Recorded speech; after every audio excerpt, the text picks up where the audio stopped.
এসে গেছে ভোট, ভরপুর ওয়ার্ম আপ করছে রাজনৈতিক দলগুলো। পশ্চিমবঙ্গে হালত খারাপ হলেও আশায় বুক বেঁধে তৈরি হচ্ছে প্রদেশ কংগ্রেসও। বিধানসভা নির্বাচনকে সামনে রেখে এবার প্রদেশ কংগ্রেসের প্রস্তুতি বৈঠক। নির্বাচনে জোট হবে কিনা, হলে কার সঙ্গে হবে, ওই বৈঠকে সেই সিদ্ধান্তই নেবে এআইসিসি। পাশাপাশি সংগঠন মজবুত করার কাজও করবে প্রদেশ নেতৃত্ব। তাদেরকে আসন ভিত্তিক শক্তি যাচাইয়ের নির্দেশ দিয়েছে এআইসিসি। এছাড়া প্রদেশ কংগ্রেসকে সাংগঠনিকভাবে 5 জোনে বিভক্ত করা হয়েছে। এআইসিসির নির্দেশ, বাংলার বিধানসভা ভোটে কেন্দ্র পিছু 3 জন করে প্রার্থীর নাম দিল্লিতে পাঠাতে হবে। বোঝাই যাচ্ছে কোমর বেঁধে খেলার জন্য তৈরি হচ্ছে কংগ্রেস। রাজ্যে তৃণমূল নয়, কংগ্রেসের মূল শত্রু বিজেপি। মূল শত্রুর মোকাবিলায় প্রদেশ কংগ্রেসকে হোম টাস্ক দিয়েছে এআইসিসি নেতৃত্ব।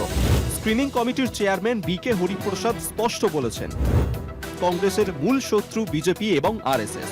এদের বিরুদ্ধে লড়াই অনেক কঠিন। সেই লড়াই গ্রামে গ্রামে প্রত্যন্ত এলাকার গভীরে গিয়ে করতে হবে। তার জন্য তৈরি হন। রবি ও সোমবার বিধানসভা নির্বাচনের প্রস্তুতি বৈঠকে প্রদেশ কংগ্রেসের নেতাদের স্পষ্ট এই কথা বলেছেন বি.কে. হরিপ্রসাদ।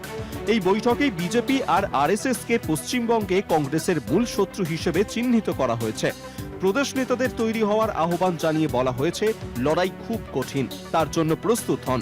একই সঙ্গে বলা হয়েছে, জোট হবে কিনা, হলে কার সঙ্গে হবে, সেই সিদ্ধান্ত নেবে এআইসিসি।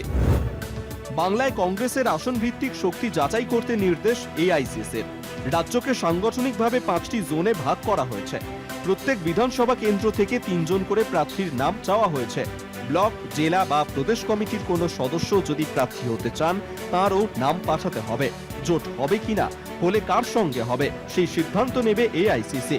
প্রদেশ নেতৃত্ব সংগঠন মজবুত করার কাজ করবে।